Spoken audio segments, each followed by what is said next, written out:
Okay, we got a carbide grinder, double end, both wheels are diamond. Got a little protractor here, cooling vessel there, I don't know what you call it.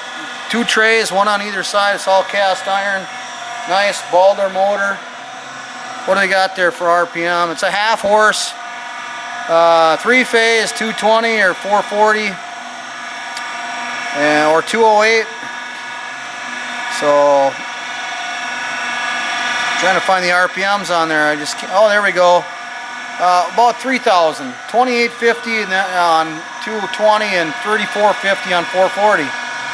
440 will make it sing a little faster. Okay, there you go. There you go.